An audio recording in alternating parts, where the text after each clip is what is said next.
Hello guys, it's me बिहानी सिंह। आज चाहिँ हाम्रो ब्लग घरबाट स्टार्ट हुन्छ। आज चाहिँ हामीहरू कारकादो गेमिङ जोनमा जाने भनेर गएको थियौँ अनि हामीले जम्पिङ ज्याक अनि कारवाला गेम खेल्यौँ।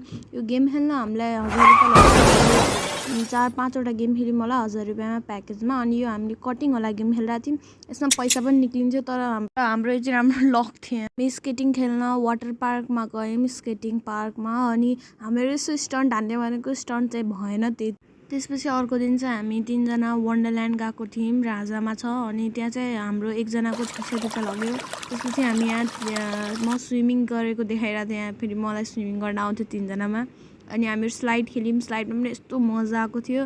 हामी यो स्लाइड फेरि बच्चाजीको स्लाइड थियो। हामीलाई अब ठुलोको स्लाइडमा जान पनि डर लागिरहेको थियो। अनि त्यसपछि हामी बच्चाजीको स्लाइडमा खेलेर मजा गरिरहेको थियौँ। तर यो स्लाइडै भइरहेको थिएन। हामी बसेको अनि फेरि धकाल्दा हामी लास्टमा एन्डिङमा पुगिहाल्यौँ। अनि फेरि यति गरिसकेपछि चाहिँ हामी अनि 1-2 घन्टा जति हामीले खेल्यौँ होला स्विमिङ। त्यसपछि हामी घरतिर लाग्यौँ। घर पुगेपछि हामीले यो हेऱ्यौँ कि हाम्रो दिदीले इटेबल बुके ल्याउनु भएको थियो। अनि हामीले धेरै फोटोहरू खिच्यौँ अनि टिकटक बनायौँ।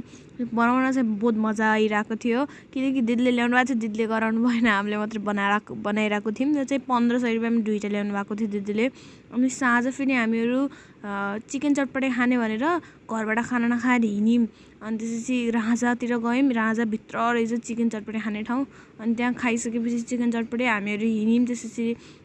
त्यसपछि हामीहरूले आइसक्रिम खाने भनेर निक्ल्यौँ। अनि जङ्गल कता भित्रबाट कारकादो निक्लिथ्यौँ। अनि त्यसपछि त्यहाँ कारकादो निक्लिसकेपछि हामीहरू अनि त्यसपछि गयौँ अगाडि। हामीहरू चाहिँ 6 जना, 2टा दाइ अनि दिदी अनि फेरि मामा गएको थियौँ। अनि त्यसपछि हामीहरू गयौँ अनि रोडमा यस्तो कराएको थियौँ, चिल्लाएको थियौँ। 10 बजीसम्म हामी बाहिर थियौँ। अनि 8 बजीदेखि 10 बजीसम्म बाहिर थियौँ। अनि हामीहरू चिकन चटपटे खाने ठाउँ फेरि चिकन चटपटे र कोक खाथ्यौँ। अनि कोक खाएर रुगा लगाइहाल्यो। अनि त्यसपछि हामी आइसक्रिम खाएपछि हामी घरतिर लाग्यौँ। अनि आजको लागि यति नै थियो। Thank you for watching. By.